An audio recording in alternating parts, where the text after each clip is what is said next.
Welcome back guys. What is seed scheme के साथ छोटी छोटी वीडियोस की सीरीज कर रहे हैं, बट बड़े ही इंपॉर्टेंट टॉपिक्स के बारे में डिस्कशन कर रहे हैं। डिटेल्ड वर्जन आपको इसका with respect to the text हमारे वेबसाइट पर आपको अवेलेबल है। वहां पर आप जाके इसका एक्सेस ले सकते हैं, हमारे वेबसाइट पर विजिट कर सकते हैं। एंड आज हम बात करें what is seed scheme. Seed scheme के नाम से आपको लग रहा होगा कि कुछ ना कुछ प्लांट बेस्ड है, कि कोई नई सीड आई है विद रिस्पेक्ट टू फार्मर्स उनकी हार्वेस्ट को बढ़ाने के लिए। But let me tell you, exam में भी ऐसी स्टेटमेंट्स आते हैं कि under the seed scheme government of India is going to do this XYZ for the farmers. Government of India is going to provide pesticides free of cost to the farmers or subsidies XYZ. तीसरी statement कुछ ऐसी होगी with respect to tribals. आपको लगेगा यार seed scheme का tribal से लेना देना क्या है, यहीं आप गलती खा जाओगे और आप क्वेश्चन गलत कराओगे। सो जैसा दिखता है जरूरी नहीं वैसा होता है, तो इसीलिए पढ़ना बहुत जरूरी है, पढ़ना अनिवार्य है। बिना पढ़े कुछ भी नहीं होगा, मेहनत तो करनी पड़ेगी। वो फर्क इतना होता है जो मेहनत की जाती है वो तरीके की होती है, अंडर द गाइडेंस होती है, अंडर प्रॉपर मेंटोरशिप होती है। और उसी मेंटोरशिप के अंडर हम आपके लिए लेके आए हैं हमारा यूपीएससी 2025 ऑनलाइन बैच। अब ऑनलाइन बैच के रिगार्डिंग कोई भी इंफॉर्मेशन, आप +2 में हैं, आप ग्रेजुएशन कर चुके हैं, आप पोस्ट ग्रेजुएशन कर चुके हैं, आप वर्किंग है, आपको नहीं समझ आ रहा है कैसे किस चीज़ की शुरुआत करनी है, आपको पीसीएस देना है, आपको आईएएस करना है, कैसे सर क्या किया जाए, तो आप इन नंबर्स पे कॉल करके free of cost career counselling ले सकते हैं।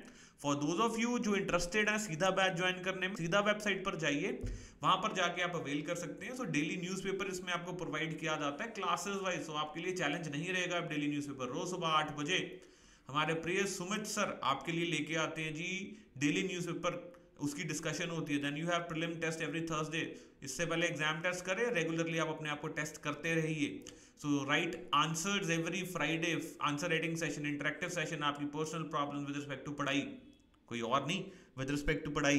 अदरवाइज भी we are always there to help you out. आपको कोई तकलीफ हो, कोई स्ट्रेटजी बनाने में दिक्कत हो रही हो, so we regularly interact with the students. तो वहां पर आपको कोई भी दिक्कत महसूस नहीं होती है, आपकी एक प्रॉपर तरीके से स्ट्रेटेजाइज हो जाती है तैयारी। सो गाइज मेक श्योर आप इन नंबर्स पे कॉल कीजिए, at least you will get a guidance. Okay guys आगे चलते हैं जी। तो सीड स्कीम के बारे में बात करेंगे। अपना नाम बता दूं आपको, माय नेम इज अभिनव और मेरे साथ आप सीड स्कीम के बारे में बात करने वाले हैं। अब सीड स्कीम की फुल फॉर्म देखिए जी, scheme for economic empowerment of denotified nomadic semi nomadic community. So SEED SEED which means scheme for economic empowerment of denotified nomadic and semi nomadic communities.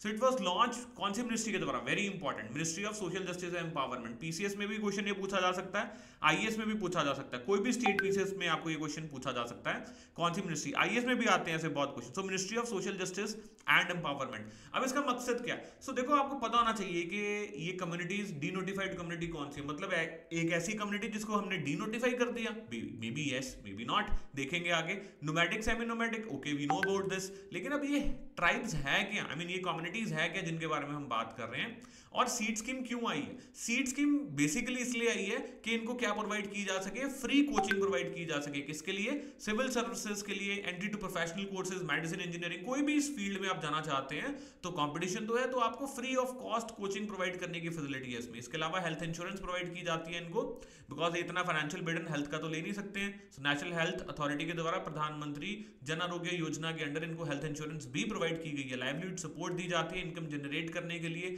Housing प्रधानमंत्री आवास योजना के under इनको दी जाती है। So basically क्या किया जा रहा है, होलिस्टिक वे में इनको काफी सर्विसेज प्रोवाइड की जा रही है। फीचर्स की बात करें, कितने पैसे दिए जा रहे हैं कितने नहीं दिए जा रहे हैं, हमारे लिए कुछ लेना देना नहीं है। हमारे लिए क्या लेना देना है कि इस स्कीम को इंप्लीमेंट कौन करे। एक तो हमें पता लग गया ministry of social justice and empowerment, उसके अंडर एक बोर्ड एस्टैब्लिश किया गया, डेवलपमेंट एंड वेलफेयर बोर्ड। किसके लिए? For denotified nomadic and semi nomadic communities, denotified nomadic and semi nomadic communities. So वो क्या है जी, इंप्लीमेंट करेंगे इस स्कीम को। अब इस स्कीम में डीनोटिफाइड ट्राइब्स के बारे में बात हो रही है, कम्युनिटीज के बारे में बात हो रही है, नोमैडिक सेमी नोमैडिक के बारे में। अब इसके बारे में अगर मैं आपको इन शॉर्ट बताऊं तो क्रिमिनल ट्राइब्स एक्ट 1871 होता था।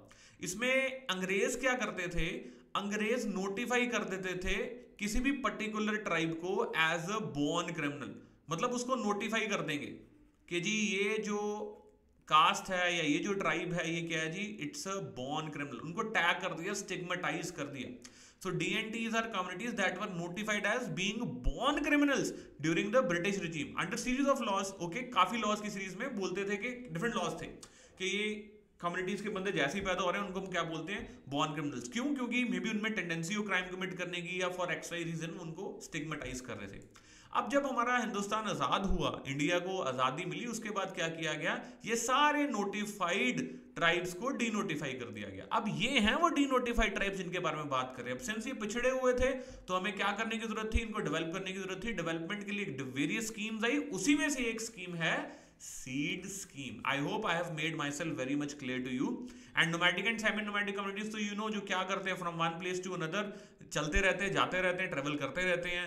And historically nomadic tribes and denomadic tribes never had access to private land और home ownership, we know this. तो ये सारी चीजों को उनको उनकी लाइफ को अपलिफ्ट करने के लिए, उनकी लाइफ को इजी बनाने के लिए ये सारी चीजों के बारे में बात की जा रही है। सीड स्कीम भी, उसकी भी इंटेंट यही है। अब जो डीनोटिफाइड ट्राइब्स हैं, जिनको डीनोटिफाइड किया, वो किसी भी शेड्यूल कास्ट में मिल सकते हैं, किसी भी शेड्यूल ट्राइब्स में मिल सकते हैं। जरूरी नहीं है कोई ये एसटी ही है। कुछ शेड्यूल कास्ट कम्युनिटीज में कुछ ऐसे आपको डीनोटिफाइड कम्युनिटीज मिल जाएंगी जो एग्जिस्ट करती हैं, जो पहले नोटिफाई की गई थी under may be criminal tribes act और किसी भी एक्सवाइजी एक्ट के अंदर अंग्रेजों के टाइम पे, जिनको कंप्लीटली डीनोटिफाई कर दिया गया आफ्टर द इंडियाज इंडिपेंडेंस।